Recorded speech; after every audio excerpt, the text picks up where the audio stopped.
Estimados, muy buenas noches. Recibo un cordial saludo por parte de SS Learning. Les saluda María Tejada, coordinadora académica, y les doy la bienvenida a nuestro Masterclass en Clustering for Analytics.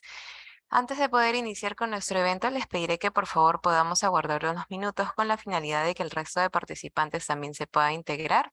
Agradeceremos su comprensión y estaremos empezando en breve.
Muy buenas noches con todos. Muchísimas gracias por la espera y sean bienvenidos a este Masterclass en Clustering for Analytics.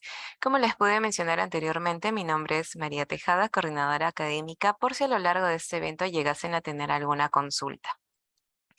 Bien, habiendo dicho esto, empezaremos por una breve introducción sobre nuestra empresa. SS Learning es una empresa orientada a brindar servicios de capacitación y consultoría en herramientas analíticas y metodológicas. Asimismo, hemos contribuido a desarrollar analistas de datos tanto en el sector público como en el sector privado. Por otro lado, referente al evento, si llegasen a tener alguna consulta sobre el tema, pueden hacerla llegar a través del chat Zoom para que nuestro docente pueda absolverla. Asimismo, comentarles que minutos antes de finalizar este evento, se estará compartiendo un link de registro de asistencia para la emisión de certificados de participación, así como también un link para la breve encuesta de valoración sobre este evento. Esto con el objetivo de poder realizar mejoras frente a la enseñanza y gestión educativa. Bien, para dar inicio a este evento, bueno, comentarles que el docente que nos estará acompañando esta noche es Paulo Valdés, por lo que compartiremos un extracto de su trayectoria profesional. Bien, Paulo Valdés es ingeniero de sistemas de la Universidad Nacional Mayor de San Marcos. Ha capacitado en herramientas analíticas al Banco de Crédito del Perú con la finalidad de potenciar la cultura data-driven de la organización. Nuestro docente es Agile Data Specialist en el BCP. Cuenta con una especialización en Business Intelligence, Business Analytics, Data Mining, Machine Learning, Big Data, Google Analytics, Marketing Digital y Agile Mindset. Cuenta con más de 5 años de experiencia en especialización en construcción de modelos predictivos y pronósticos, clusterización de clientes, análisis de sentimiento e identificación de comportamientos de consumo. Comentarles también que ha sido capacitador en prestigiosas empresas, tales como el Banco BCP, Credit Corp Capital, Mi Banco, EFC, la presente empresa y la Universidad Nacional de San Marcos. Por último, comentarles también que es especialista en proyectos de Data Scientist, Machine Learning, Data Mining, Business Intelligence y Analytics en áreas del rubro bancario, educativo, marketing digital, entre otros. Bien, estimados, eso es todo de mi parte, por lo que le cedo el pase al docente para que pueda dar inicio a la sesión. Muchísimas gracias por su asistencia.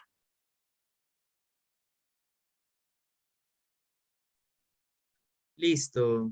Gracias. Muchísimas gracias, María. A ver, chicos, vamos a iniciar, ¿sí? Bueno, buenas noches a todos. Muchas gracias por participar en este masterclass. La idea es que podamos, bueno, mi objetivo principal de estos minutos que tengamos es que puedan entender todos qué significa, ¿no? Que trabajemos con clustering y cómo el clustering nos puede ayudar a poder diseñar estrategias que nos permitan generar iniciativas para mejorar así los diferentes indicadores que tengamos en nuestras organizaciones. ¿Ok? Entonces, voy a compartir antes de ir a la práctica. Voy a tratar de ser, sé que hay poco tiempo hoy, pero voy a tratar de ir a la práctica, pero previamente sí necesito que tengan algunos conceptos claros, ¿ok? Para que lo podamos aplicar correctamente en el script. ¿Sí? Entonces voy a compartir mi pantalla, chicos. Denme un segundo.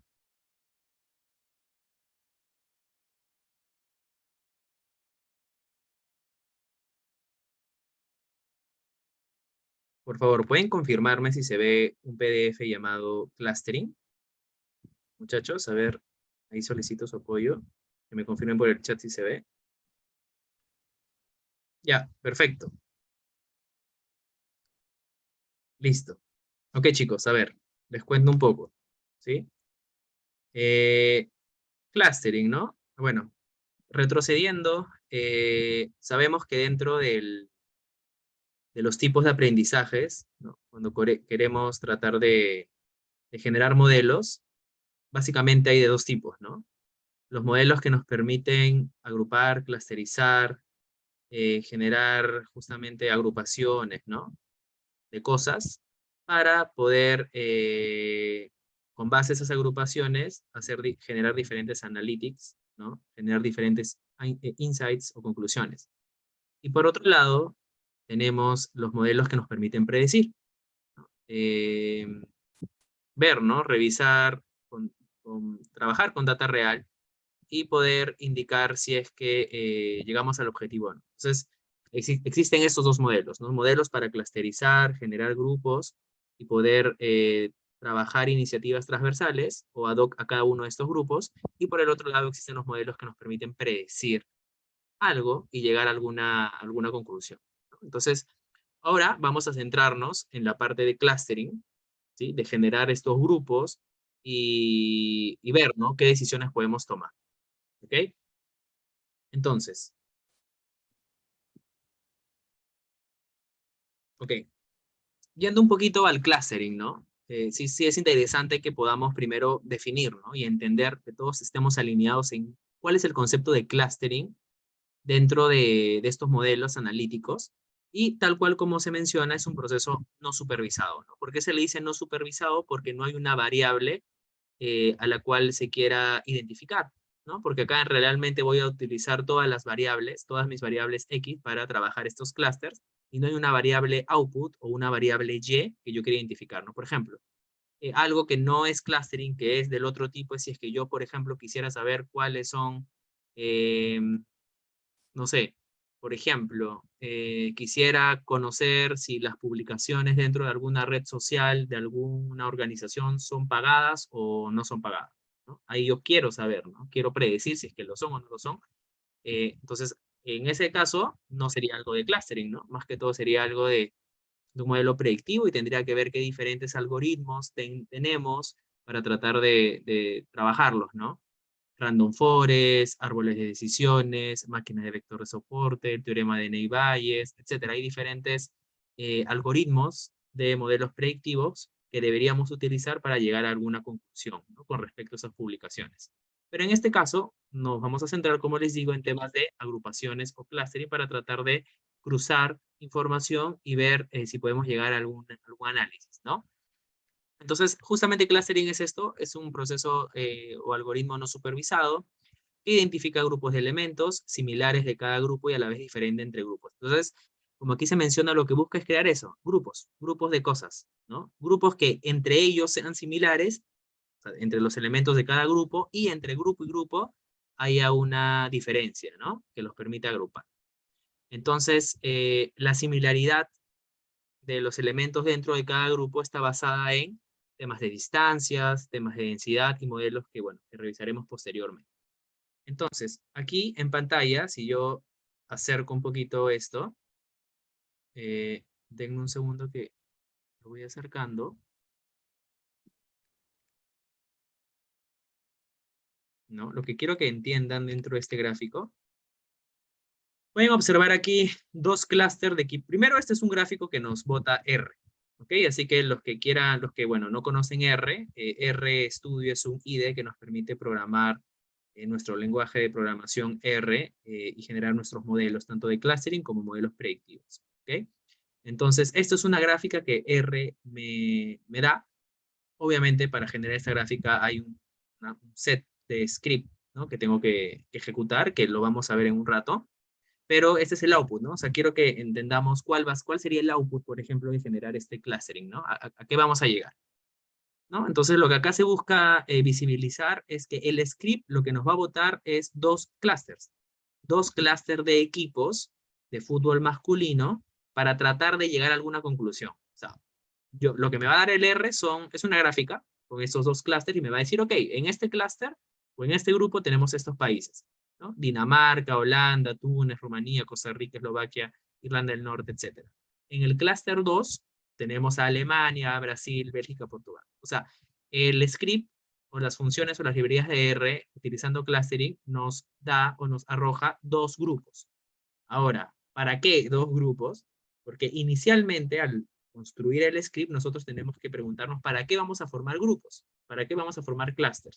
El objetivo de este script es tratar de, contamos con información relacionada a las disputas de los partidos de equipo que han tenido estos países en los últimos años, ¿no? Entonces, lo que hace la FIFA, que es este organismo relacionado al fútbol, es en una web va dejando mes tras mes, año tras año, el ranking de los equipos de acuerdo a su liderazgo que tengan en fútbol masculino, ¿no?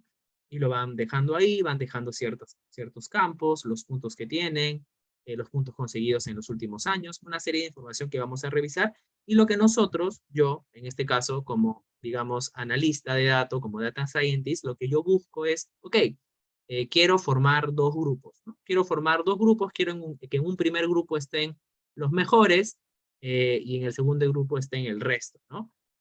Pero considerando no solamente el último año, ¿no? Porque sería fácilmente, ¿no? Ubicaría de los 100 países que tengo, los primeros 50 son los mejores y los últimos 50 no lo son.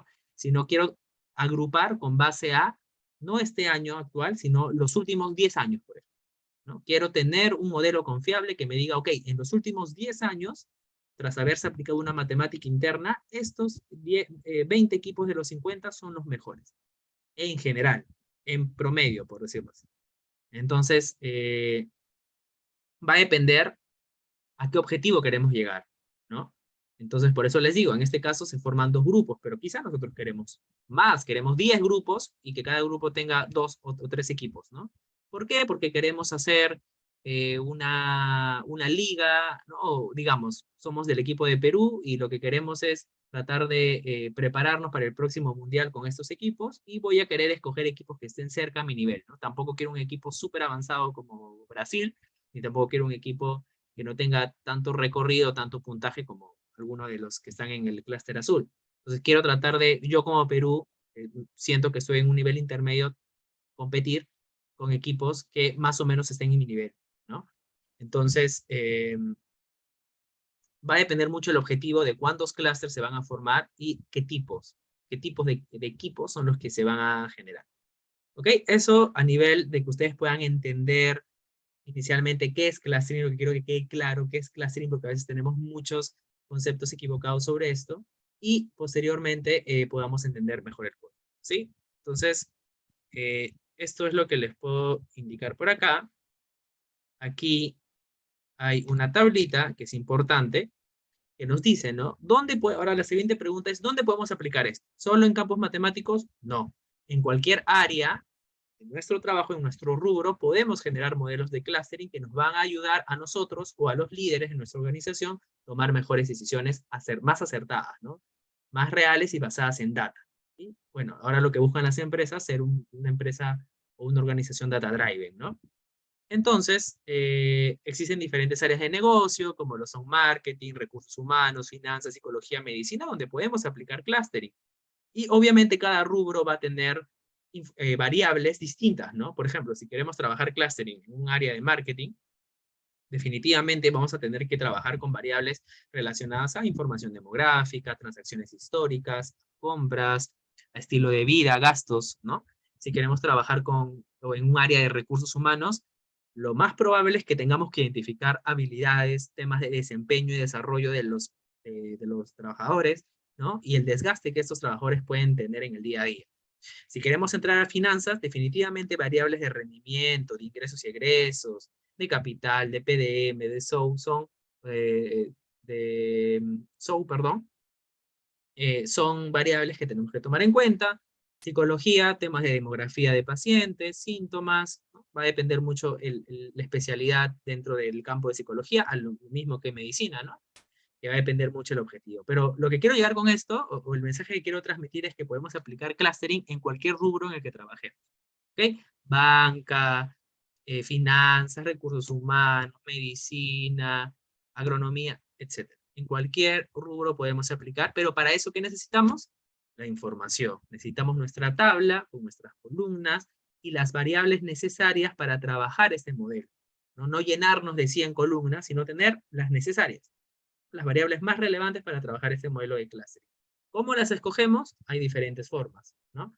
Para cierto problema, para cierto objetivo, vamos a tener un grupo de variables distintas que pueden ser seleccionadas a través de un juicio de experto. Nosotros como especialistas sabemos que para resolver ese objetivo, más o menos estas variables son las que necesitamos, pero también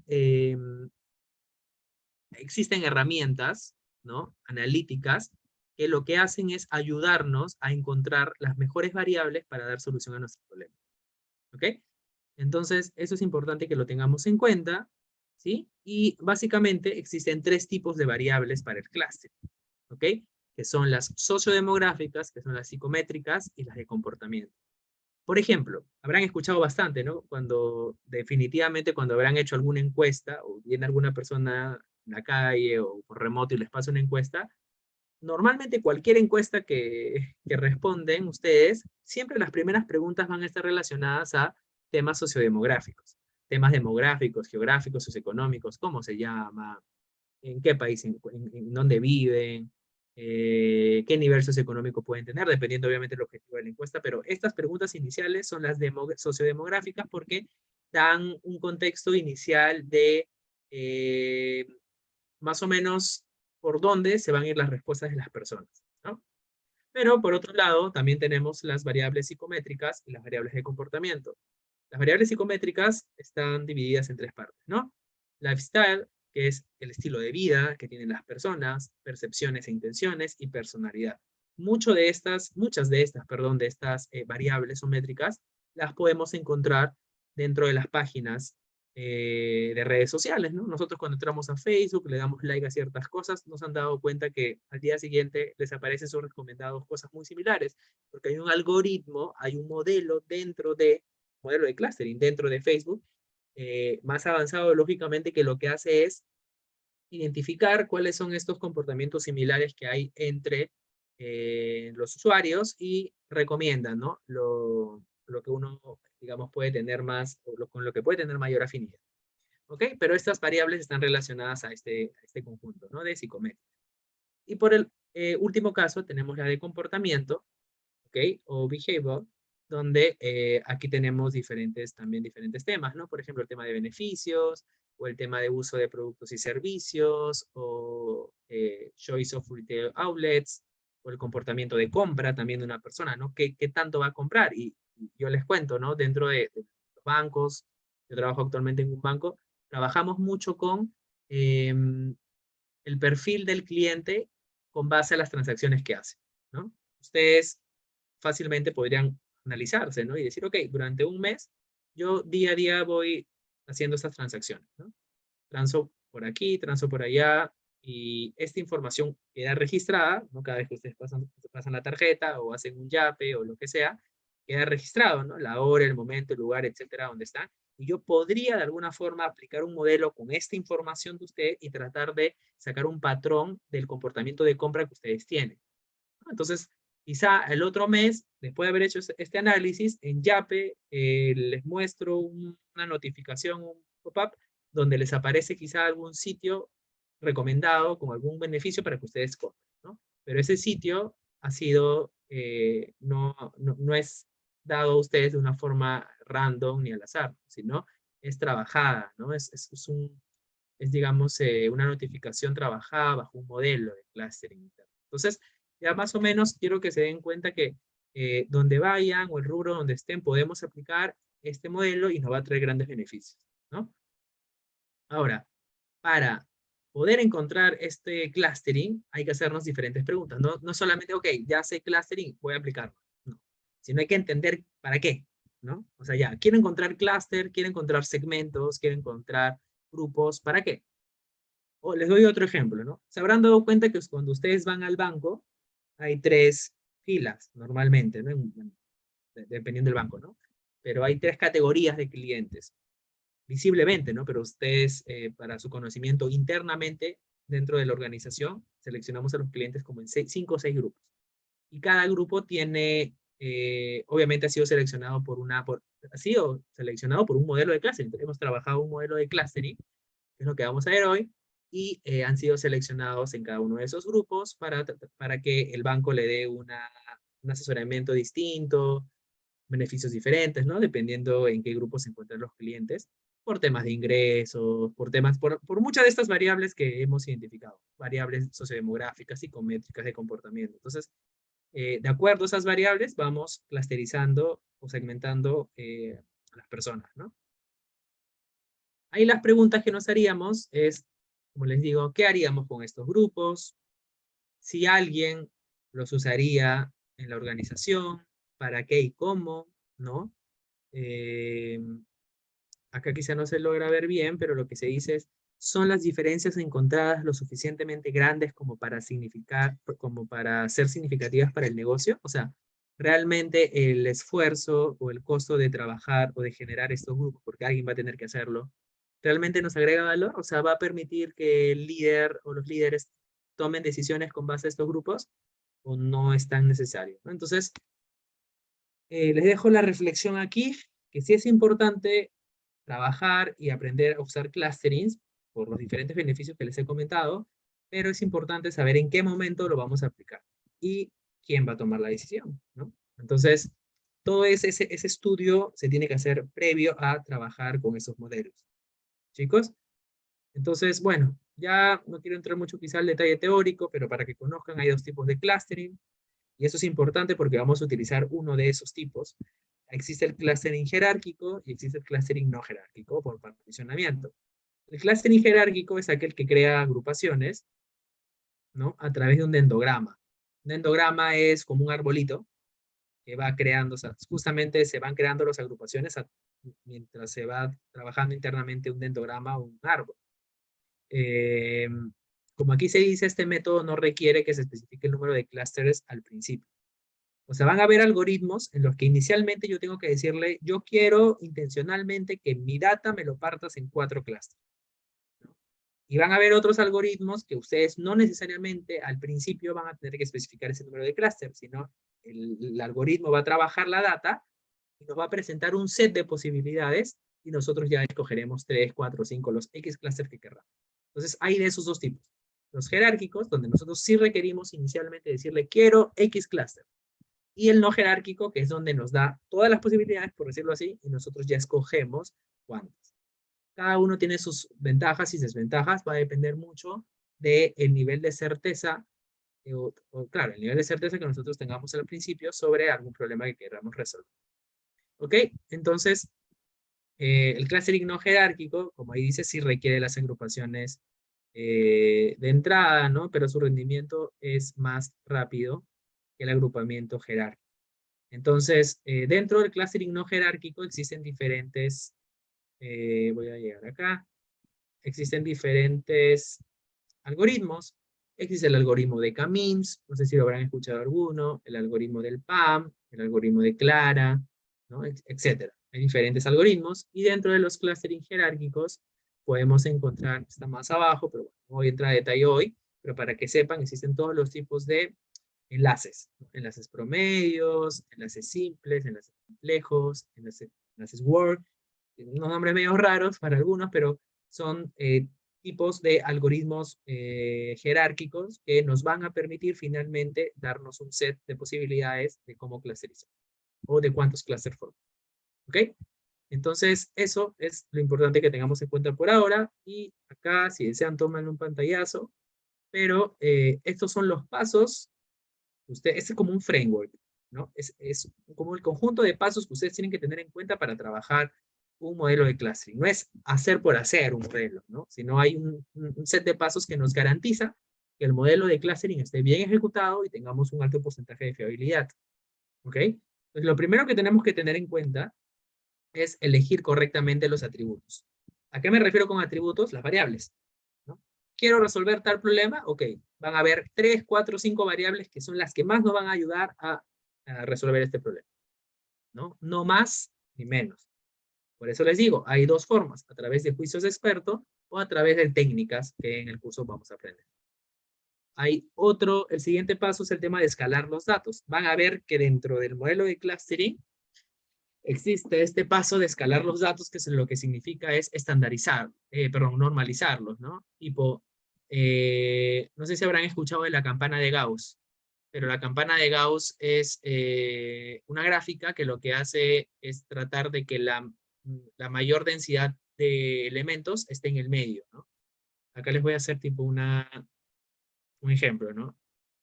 Habrán visto quizá tipo una gráfica así, ¿no? Que es muy simétrica en el medio y asimétrica a los costados, que lo que busca es que la concentración mayor de elementos, perdón, esté acá, en el medio, ¿no? Entonces, busca esa concentración porque lo que hace es tratar de, tipo, buscar que los datos se escalen o se normalicen, ¿no? Y normalmente estos están entre un rango de -4 y 4, ¿no? Y bueno, hay que pasar por ese proceso de transformación.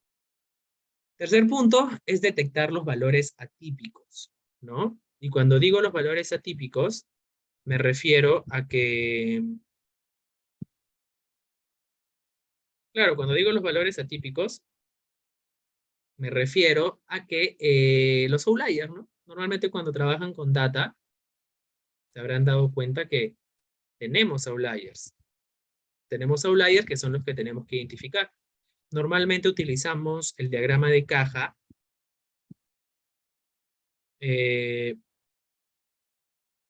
¿no? El diagrama de caja, que el diagrama de caja nos permite identificar cuáles son estos outliers. Entonces es importante que los eliminemos o los imputemos dentro de nuestra base de datos. ¿Ok? Así que es importante. El último es calcular las distancias. Ahorita van a entender bien a qué me refiero con calcular las distancias entre los elementos del clúster. De ahí es obtener una solución de agrupamiento final, determinar la cantidad de clústeres presentes, ¿no? Ya les he dicho que hay dos formas, o al inicio o al final, dependiendo del tipo de clúster. Y lo siguiente es, no sé si se logra ver acá, pero es bueno, más que todo, tener las soluciones de los clústeres, revisar, visualizar los resultados como arribita vimos, interpretar los grupos y validar los resultados. ¿Ok? Entonces, aquí está el algoritmo de K-means, que es el que vamos a utilizar el día de hoy en la parte práctica. ¿Ok? Es un algoritmo muy sencillo, como pueden ver en pantalla. Les voy a explicar cómo se trabaja, ¿no? Cómo se va trabajando y el paso a paso. Ok, entonces, sí es importante, chicos, que tengamos en cuenta esta parte técnica, porque definitivamente no lo vamos a necesitar dentro del R, ya que la librería de por sí sola nos trabaja todo esto internamente, pero sí es importante que sepamos qué está haciendo, ¿no? La función. ¿Ok? Ok, chicos.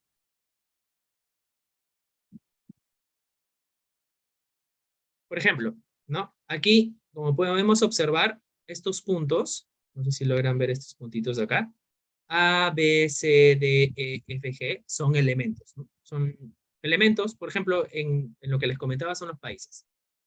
Entonces, finalmente estos elementos están distribuidos por todo un plano, ¿no? Están en el aire. Lo que yo quiero es agruparlos. Quiero llegar a generar dos grupos, quizá. Internamente lo que hace el algoritmo, y es muy interesante, es, ok, lo primero que hace es generar dos centros al azar. No sé si pueden ver estos dos puntos. CC1,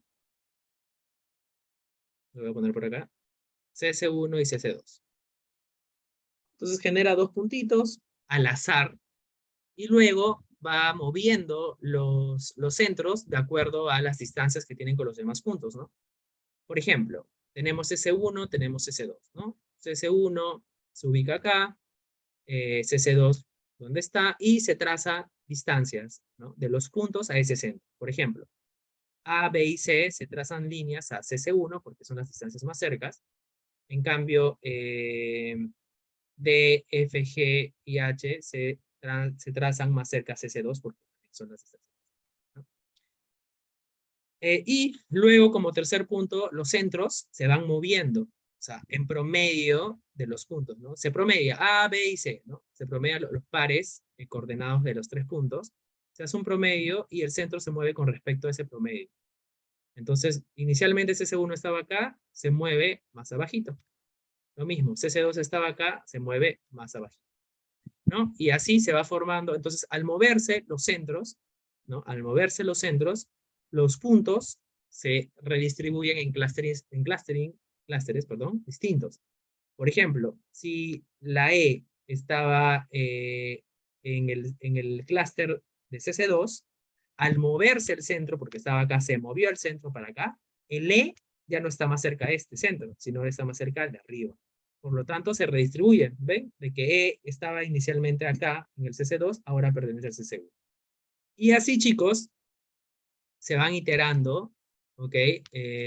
Estos puntos hasta llegar a formar los dos clases, ¿no? Como aquí se dice, máximo hasta 10 iteraciones, ¿no? Que por defecto es el umbral que reutiliza, pero esto va a depender mucho, obviamente, de cuántas iteraciones pueden ser menos, ¿no? Efectivamente, pero va a llegar un momento en el que ya los puntos se estabilicen y estén muy cercanos a algún centro. En este caso C1, A, B, C y D, A, B, C y E, perdón, y CC2, que sería G, D y F. ¿Ok? Entonces, es así como nosotros tenemos que tener en cuenta los centros, los puntos y cómo finalmente se distribuyen. Entonces, lo que voy a hacer ahora es mostrarles el R, ¿sí? Voy a volver a compartir para entrar ya a la parte práctica y puedan llevarse el script. En un segundo. ¿Me pueden confirmar, por favor, si se llega a ver el R? Deberían ver una pantalla negra con un script.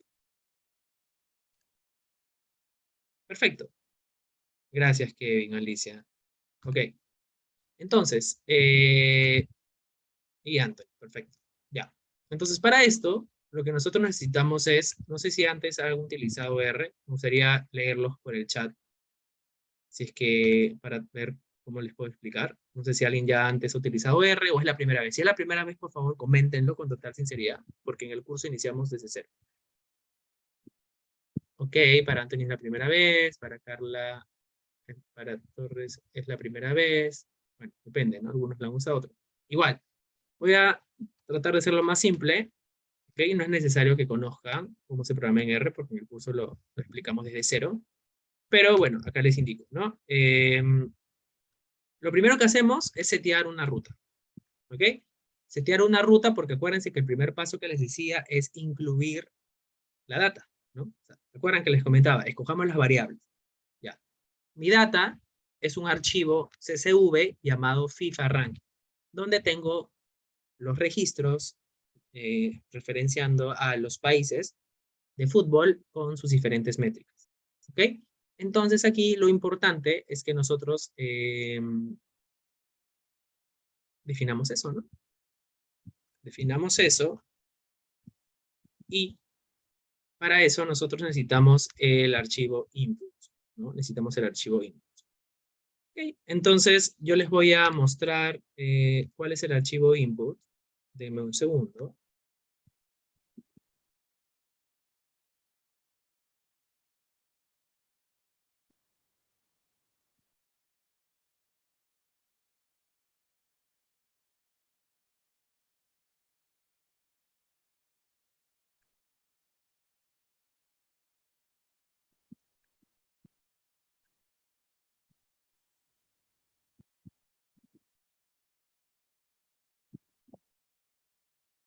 Ok.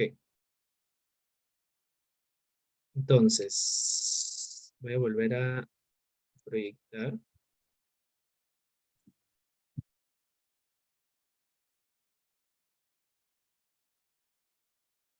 ¿Me confirman si se llega a ver el Excel, por favor? O el CSV. Ya, perfecto. Excelente. Gracias, Kevin. Ya, entonces, este es un archivo CSV, no es un archivo Excel, es un archivo CSV, ¿ok? Donde contiene diferentes registros, ¿no? Si se dan cuenta, cada coma separa un registro. Entonces, este va a ser mi input. Lo voy a subir al RStudio. ¿Ok? Entonces, deberían estar viendo mi pantalla de R, porfa, confírmeme porque he habilitado el screen sharing para todas las pantallas. Porfa, confírmenme. Sí, ya, chévere, gracias.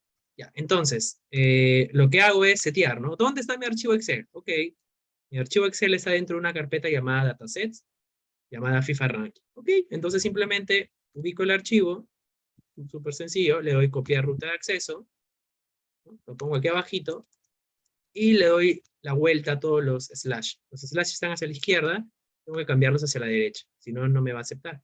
Selecciono todo, le doy control F, y aquí en el buscador digo, ¿no? Ok, los slash para la izquierda, quiero que me los reemplaces por los slash a la derecha, y vuelvo a seleccionar porque se me quitó la selección, y le doy all. Listo. Se reemplazó. Copio todo esto, chicos. Lo doy adentro. Y lo pego. Lo pego hasta la carpeta nada más. Sin el archivo, porque solo estoy seteando la carpeta. El setW es setea. WD significa Working Director. Entonces, lo que significa es mi espacio de trabajo, ¿no? Estoy diciendo que todo archivo que vaya a subir va a estar dentro de esta carpeta. No puedo tener varias carpetas, ¿ah? No es que pueda tener archivos distintos en varias carpetas. Todos los archivos que quiera subir tienen que estar metidos en una carpeta. Y cada vez que cambie la dirección, voy a tener que cambiarlo acá. ¿Ok? Esta es una forma de cambiar la ruta a nivel de código con el setw, con ese comando. Ya le doy a ejecutar, le doy al run y me ejecuta, ¿no? O sea, ya R sabe que mi archivo que voy a subir está dentro de esta carpeta. La otra forma de hacerlo es entrar a Session, a Set Working Directory, Choose Directory, y llego a la carpeta, Dataset, y le doy Open. Esa es otra forma de hacerlo. ¿Okay? Cualquiera de las dos, no hay problema. ¿Ok? Y lo que voy a hacer es, como ya sé que mi archivo está dentro de esta carpeta, lo voy a cargar. Para eso utilizo la función readCSV, CSV porque mi archivo es CSV, y lo cargo, ¿no? Read.csv, que es el comando, entre paréntesis pongo el nombre del archivo, y esto lo guardo dentro de una variable llamada FIFA. Entonces, ejecuto. ¿Qué significa? Que mi archivo, que antes lo vieron todo así feo, por decirlo así, en mi CSV, ahora lo van a ver dentro de una variable llamada FIFA. Le doy doble clic a FIFA, y en FIFA puedo encontrar los países. El ranking, el país, la abreviatura del país, los puntos totales, los puntos previos, el rank change, o sea, el cambio de ranking, el año actual, el año promedio, el último año promedio, perdón, ponderado, weighted es ponderado, el promedio, el ponderado. Si se dan cuenta, aquí tengo current year es año actual, last year es año pasado, 2 years ago son 2 años antes, 3 years ago son 3 años antes. Entonces, aquí tengo los puntajes de los equipos de fútbol en el año actual, de hace un año, hace 2 años, hace 3. Y por cada puntaje tengo dos columnas. Tengo lo actual y tengo lo ponderado. Tengo lo actual y tengo lo ponderado. Entonces, el ponderado sale con base a otras métricas internas, ¿no? Pero bueno, ahorita eso no es parte del alcance. Pero sí entendamos de que estas son las métricas que tenemos, las variables que tenemos. Tenemos una más que es bueno, un par más que es la de confederación. ¿A qué confederación pertenece cada equipo de fútbol? Y el rank date, que es la fecha de ranking. ¿Okay? Entonces, es súper práctico, ¿no? Tenemos acá los países, súper práctico. Y lo que hacemos es cargarlo. Lo cargamos. Ya está, cargado. Pero, si se dan cuenta, yo estoy creando otra variable llamada FIFA 2, que lo que hace, chicos, es quedarme con un conjunto de registros, ¿no? O sea, no quedarme con toda la tabla, porque si se dan cuenta en esta tabla, yo tengo 57.793 filas. Entonces, por cuestiones prácticas, ¿ok?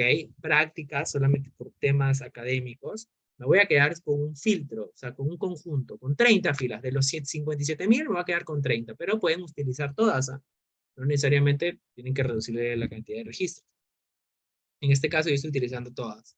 Y tipo, voy a utilizar todas, y todas estas las voy a llevar. Ok, tengo acá otra variable que es FIFA3, perdón. Ya, entonces voy a explicarles esto. ¿Qué es esto? Acá estoy creando otra variable que es FIFA2. ¿Sí? Y FIFA2 tiene este filtro, ¿no? Tengo FIFA, que es lo que mi dataset anterior donde he guardado mi información. Y dentro de FIFA tengo esto de acá, ¿no? Digo, ok, a mi tabla FIFA, quédate con los total points mayor a 0, o sea, con los puntos totales mayor a 0, y con la fecha de ranking del 7 del 6 del 2018. O sea, solo un día y los 30 primeros países. O sea, prácticamente le estoy diciendo, de mis 57.000 filas, quédate con los 30 primeros países que tengan puntos mayores que 0 de la fecha del 7 del 6 del 2018. Entonces me estoy quedando solamente con 30 registros de los 57.000, solamente por temas prácticos. ¿Ok?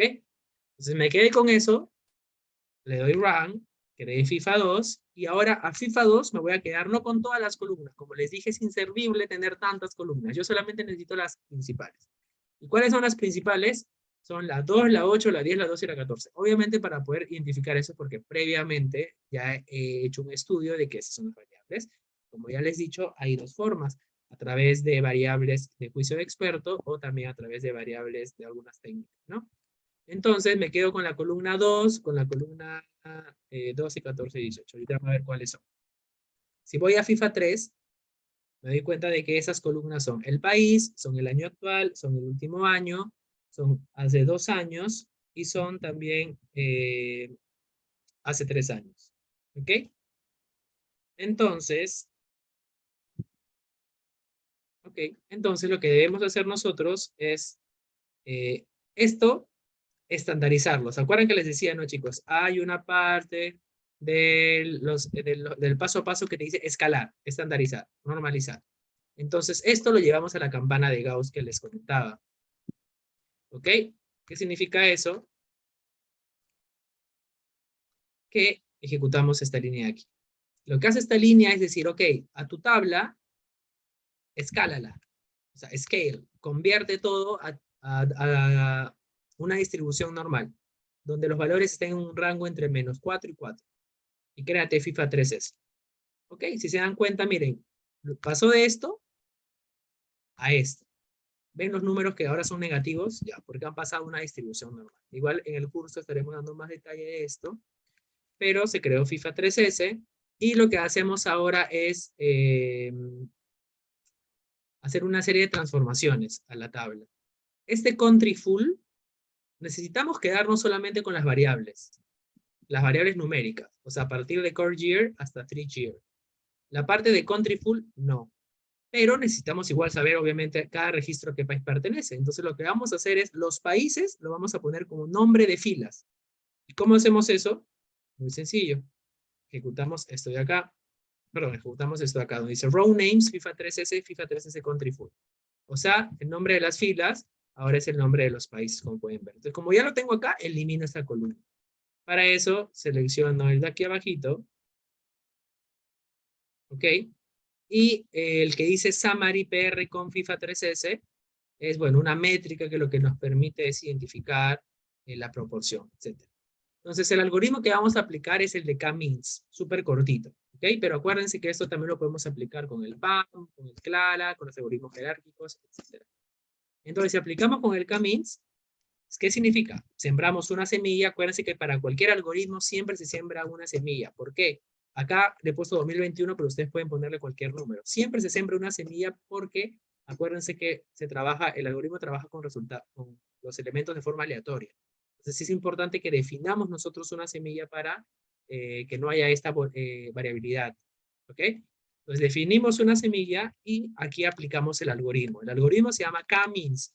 Y dentro del algoritmo tenemos dos argumentos. El primer argumento es la tabla ya estandarizada, ya con el nombre de los países como filas, que solamente queden las variables con los datos estándares, etcétera, y ejecutamos simplemente. Y este 2 es importantísimo. ¿Se acuerdan que les decía que habían dos tipos de clustering? El clustering jerárquico, que es donde yo le digo efectivamente que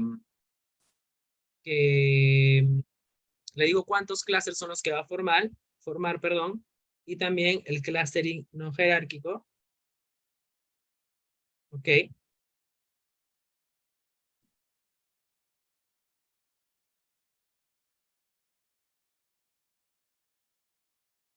Que justamente son los que nos permiten identificar, ¿no? Que vamos a trabajar dos clusters. Ok.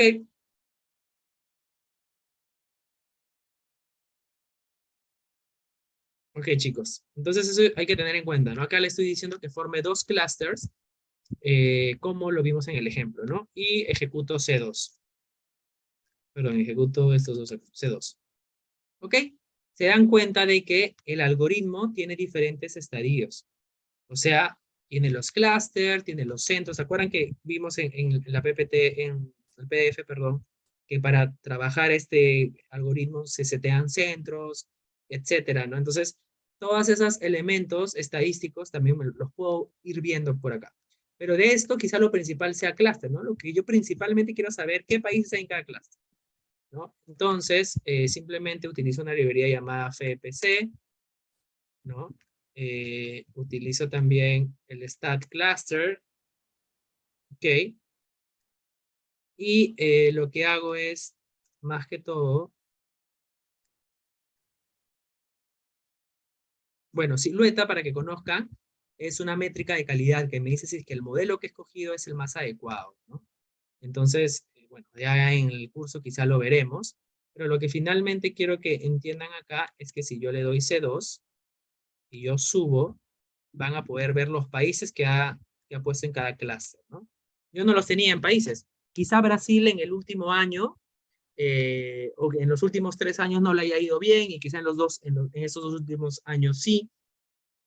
Entonces, lo que me hace es hacer como les digo, ¿no? Hace un trabajo interno que lo que me permite es finalmente clusterizar qué es lo que pueden ver acá, ¿no? Finalmente los países los tengo clusterizados. Un grupo de países hacia el grupo 1, por ejemplo, Uruguay, México, perdón, Croacia, Túnez, Islandia, Costa Rica, Suecia, Rumanía, Irlanda del Norte, Eslovaquia, Senegal, Austria, y hay otro grupo que está en el 2, Alemania, Francia, Perú, Argentina, España, Chile. Entonces, los ha agrupado en dos dependiendo las métricas que nosotros hemos trabajado, ¿no? Entonces, finalmente, eso es lo que nosotros queremos. Queremos dos clústeres, dos grupos de países con base a las métricas que hemos utilizado, que han sido todos los puntajes de los equipos en los últimos 4 años.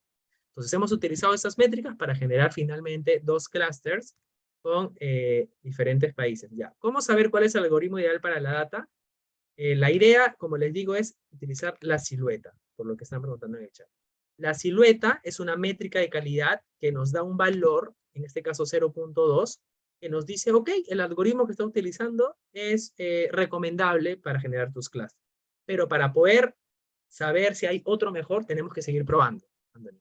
Tenemos que probar con el PAM y también sacar la silueta. Si es que en el PAM vemos que la silueta es mayor a 0.2, es más recomendable, ¿no? Utilizamos Clara. Si vemos que Clara la métrica de la silueta es un poquito mayor, lo más probable es que utilicemos Clara. Entonces, va a depender mucho de la métrica de la silueta que nosotros tengamos, pero para eso tenemos que probar, ¿no? Así que eso es, muchachos. Espero que les haya agradado de alguna forma entender. Lo que quería más que todo de esta parte es que entiendan qué es clustering y cómo rápidamente poder aplicar uno de esos algoritmos que es el K-means. Les voy a compartir por acá antes que se pierda la información, porque ya me ha pasado que se pierde. Tipo el script, ¿ok? Se los estoy pasando por acá en partes para que lo puedan copiar. Ya se los pasé. Revísenlo y si tienen alguna duda, ya saben, me lo pueden comentar por grupo de WhatsApp, me parece que está abierto. Y si no, pues igual nos estamos viendo en el curso, ¿no? Si así se desean matricular. Entonces, listo, chicos, creo que eso sería todo. Muchas gracias a todos por su participación. ¿A qué más comprende, dice Bernardo, el aprendizaje no supervisado? Bueno, más que todo está relacionado básicamente a generar clustering. Ahora, dentro del clustering, aprendizaje no supervisado, sinónimo de clustering, y dentro de esto hay un set de algoritmos relacionados con clustering que revisaremos poco a poco. ¿Ok, chicos? Entonces, eso es. Me parece que les han dejado ahí una encuesta de valoración sobre esta sesión. Nada, les pediría que lo puedan evaluar y revisar. Listo, muchas gracias.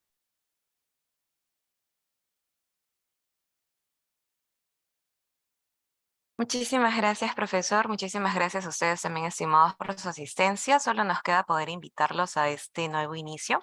Como vemos en pantalla, tenemos el inicio el 12 de febrero, que es el más próximo, en la frecuencia dominical de 9 de la mañana a 1 de la tarde, hora Perú. En todo caso, si desearan aprender más, ¿no?, sobre este programa de especialización, se pueden contactar con la asesora académica Elizabeth Rebolledo. Justamente en pantalla también figura su número para que la puedan contactar. Eso sería todo y reitero, gracias por su asistencia. Buenas noches.